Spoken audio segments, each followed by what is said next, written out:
Good afternoon, everybody. Last night, I had a chance to speak to the leaders of the House and the Senate and reached out to those who had both won and lost in both parties. I told John Boehner and Mitch McConnell that I look forward to working with them, and I thanked Nancy Pelosi and Harry Reid for their extraordinary leadership over the last 2 years. After what I'm sure was a long night for a lot of you, and needless to say, it was for me, I can tell you that, some election nights are more fun than others. Some are exhilarating, some are humbling. But every election, regardless of who wins and who loses, is a reminder that in our democracy, power rests not with those of us in elected office, but with the people we have the privilege to serve. Over the last few months, I've had the opportunity to travel around the country and meet people where they live and where they work, from backyards to factory floors. I did some talking, but mostly I did a lot of listening. And yesterday's vote confirmed what I've heard from folks all across America. People are frustrated. They're deeply frustrated with the pace of our economic recovery and the opportunities that they hope for their children and their grandchildren. They want jobs to come back faster, they want paychecks to go further, and they want the ability to give their children the same chances and opportunities as they've had in life.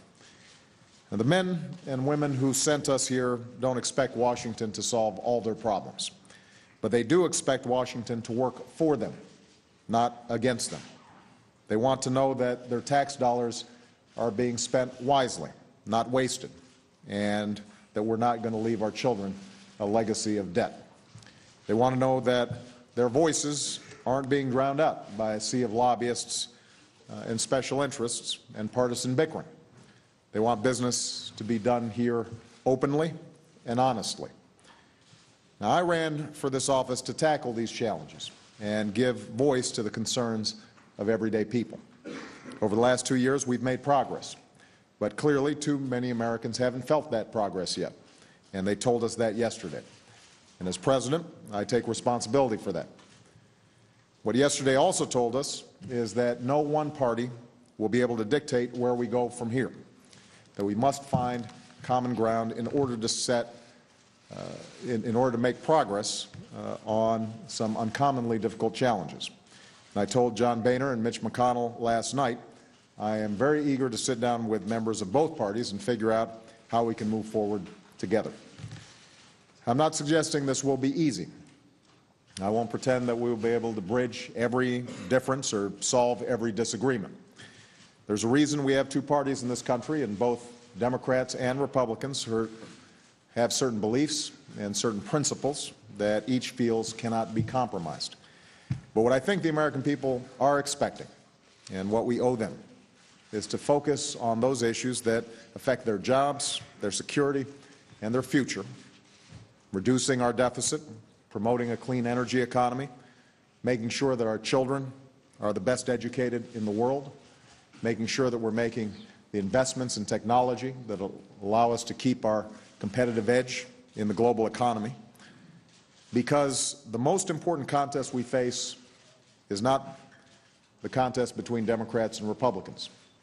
In this century, the most important competition we face is between America and our economic competitors around the world. To win that competition and to continue our economic leadership, we're going to need to be strong and we're going to need to be united. Now, none of the challenges we face lend themselves to simple solutions or bumper sticker slogans, nor are the answers found in any one particular philosophy or ideology. As I've said before, no person, no party has a monopoly on wisdom. And that's why I'm eager to hear good ideas wherever they come from, whoever proposes them. And that's why I believe it's important to have an honest and civil debate about the choices that we face. That's why I want to engage both Democrats and Republicans in serious conversations about where we're going as a nation. With so much at stake, what the American people don't want from us, especially here in Washington, is to spend the next 2 years refighting the political battles of the last 2. We just had a tough election. We will have another in 2012. I'm not so naive as to think that everybody will put politics aside until then, but I do hope to make progress on the various serious problems facing us right now, and that's going to require all of us, including me, to work harder at building consensus.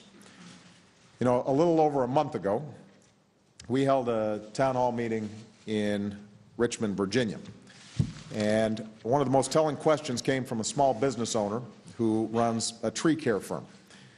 He told me how hard he works and how busy he was, how he doesn't have time to pay attention to all the back and forth in Washington. And he asked, is there hope for us returning to civility in our discourse, to a healthy legislative process?